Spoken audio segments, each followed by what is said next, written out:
1 मई 2025 को दिल्ली के जंतर मंतर पर एक बहुत बड़ा कार्यक्रम रखा गया और ये कार्यक्रम जो है वो एनएमओपीएस की तरफ से प्रस्तावित किया गया है। इस कार्यक्रम को लेकर बहुत सारी तैयारियां भी की जा रही हैं। देश के हर एक राज्य के कर्मचारी दिल्ली के जंतर मंतर में पहुंचने वाले हैं 1 मई को और बड़ा कार्यक्रम करने वाले हैं, क्योंकि कर्मचारी पुरानी पेंशन बहाली के लिए लगातार मांग कर रहे हैं। लंबे समय से शासन प्रशासन से गुहार लगा रहे हैं, लेकिन फिर भी सरकार की तरफ से इस पर कोई कदम नहीं उठाया गया, जिस वजह से कर्मचारियों ने रोष में आकर 1 मई को दिल्ली के जंतर मंतर पर कार्यक्रम करने की रणनीति बनाई है। एनएमओपीएस की तरफ से पूरी तैयारियां कर ली गई हैं और हर एक कर्मचारी के बीच में काफी ज्यादा जोश देखने को मिल रहा है। फिलहाल आपको बता दें कि देश के हर एक राज्य में भी पुरानी पेंशन बहाली के लिए कार्यक्रम किए जा रहे हैं और इसी कड़ी में देखने को मिला कि महाराष्ट्र राज्य में भी एक संवाद कार्यक्रम किया जा रहा है। फिलहाल आपको बता दें कि 1 अप्रैल 2025 को जैसे ही केंद्र सरकार ने यूपीएस लागू किया, ठीक उसी तरह से महाराष्ट्र राज्य में भी केंद्र सरकार के नक्शे कदमों पर चलते हुए महाराष्ट्र राज्य सरकार ने भी 1 अप्रैल से ही यूपीएस को लागू कर दिया है और महाराष्ट्र में एक और नई योजना को लाया गया और उसका नाम आरएनवीपीएस रखा गया है, जिसमें कर्मचारियों को बहुत सारी सुविधाएं दी जा रही है और वो भी कुछ यूपीएस जैसी मिलती जुलती है। लेकिन कर्मचारियों का यही कहना है, ना तो एनपीएस, ना ही आरएनवीपीएस, ना ही यूपीएस, इन सारी योजनाओं को कर्मचारियों को नहीं चाहिए। कर्मचारियों को एकमात्र पुरानी पेंशन चाहिए और उसके लिए कर्मचारी हर एक संभव प्रयास करेंगे और इसी कारण जो एनएमओपीएस से जुड़े हुए कर्मचारी हैं वो जगह जगह पर कार्यक्रम कर रहे हैं। संवाद कार्यक्रम जिला मुख्यालयों पर किए जा रहे हैं और वहाँ पर कर्मचारियों के बीच में जागरूकता फैलाई जा रही है कि एनपीएस, यूपीएस या जो अन्य योजनाएं सरकार की तरफ से लाई जा रही हैं वो ओपीएस के मुकाबले बिल्कुल भी सही नहीं है। ये सारी योजनाएं बाजार आधारित योजनाएं हैं और कर्मचारी अपने भविष्य को खुद सुरक्षित कर सकते हैं। 1 मई को दिल्ली के जंतर मंतर पर पहुंचकर अपनी लड़ाई को लड़कर, फिलहाल जो महाराष्ट्र में कार्यक्रम किया जा रहा है संवाद कार्यक्रम, वो कई सारे कारणों की वजह से किया जा रहा है। इन सारे कारणों के बारे में बताते हुए एनएमओपीएस महाराष्ट्र राज्य प्रदेश अध्यक्ष वितेश खांडेकर ने क्या कुछ कहा, आप भी सुनिए। वितेश जी, आपका हमारे चैनल अटल टीवी पे बहुत बहुत स्वागत है। जी, बहुत बहुत शुक्रिया आप सबका।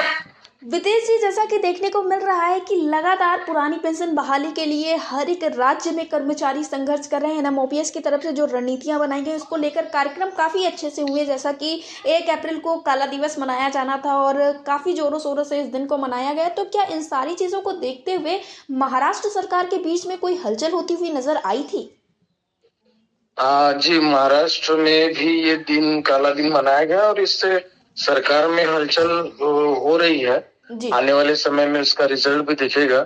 अभी जैसे जैसे यूपीएस के खिलाफ आंदोलन बढ़ेगा तो केंद्र में बहुत सारी चीजों को ये जो यूपीएस में है वो इसके बारे में सोचेगा केंद्र सरकार। और जैसे केंद्र में कुछ बदलाव होगा यूपीएस में तो राज्य भी वही स्वीकार करेगा, क्योंकि महाराष्ट्र में और केंद्र में भाजपा की सरकार है और जब तक मोदी जी से कोई या केंद्र सरकार से कोई बदलाव नहीं किया जाएगा तब तक महाराष्ट्र में भी यूपीएस में कोई बदलाव नहीं किया जाएगा। जी, ऐसा दिख रहा है। जी वितेश जी, मैं आपसे जानना चाहूंगी, जहां 1 अप्रैल से ही केंद्र सरकार की तरफ से यूपीएस लागू किया गया और ऐसे में देखने को मिला कि कई सारे राज्य ऐसे हैं जहां पर 1 अप्रैल से ही यूपीएस लागू कर दिया, जिसमें उत्तराखंड राज्य भी शामिल है। तो क्या महाराष्ट्र राज्य में भी 1 अप्रैल से ही यूपीएस को लागू कर दिया गया है?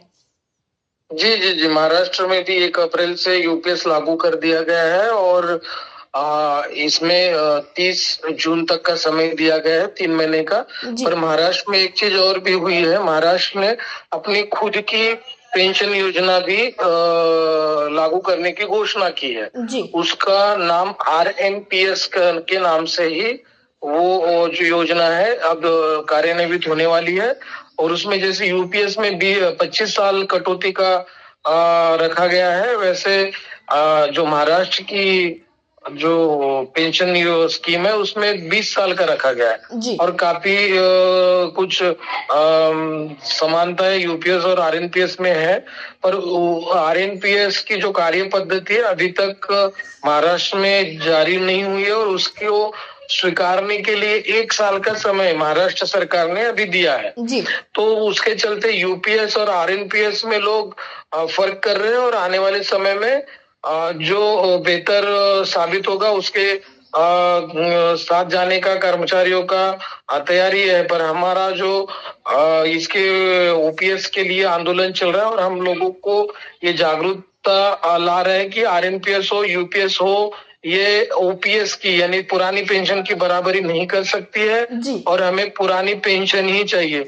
और इसके लिए हर एक जिला मुख्यालय में हम संवाद मेळावा अधिवेशन, संवाद अधिवेशन लेके कर्मचारियों को एकजुट कर रहे हैं और आरएनपीएस, यूपीएस, एनपीएस में क्या क्या अभी नए सुधार हुए हैं और ओपीएस हमें कैसे बेहतर साबित होती है, इसके बारे में लोगों को बताने का काम हमारा महाराष्ट्र के कार्यकारिणी में चल रहा है। जी विदेश जी, जैसा कि आपने बताया कि इस तरह का संवाद कार्यक्रम आप लोग कर रहे हैं, तो क्या इसके जरिए ये इस पे जो 1 मई का आप लोगों का एक कार्यक्रम होने वाला है दिल्ली के जंतर मंतर पर, इस पे कोई फर्क पड़ने वाला है? क्योंकि तमाम जगह से तो हमें खबरें मिल चुकी हैं कि तमाम सारे कर्मचारी पहुंचने वाले हैं दिल्ली में, तो महाराष्ट्र राज्य में क्या ये कार्यक्रम कुछ इससे जुड़ा हुआ देखने को मिल सकता है? जी जी जी, उसी 2-3 पर्पज से कार्यक्रम है। एक तो ओपीएस कैसे बेहतर है और यूपीएस, आरएनपीएस, एनपीएस ये कैसे कर्मचारियों की हित की नहीं है, ये भी दिखाने का हमारा प्रयास है। उसके बाद 1 मई को जो जंतर मंतर पे जो बड़ा आंदोलन होने वाला है, उसकी तैयारी भी इस संवाद का में जो कार्यक्रम हम ले रहे हैं, संवाद मेळावा कार्यक्रम ले रहे हैं, इससे वो जन जागृति होने वाला है। जी, वितेश जी, अटल टीवी से जुड़ने के लिए धन्यवाद। Thank you.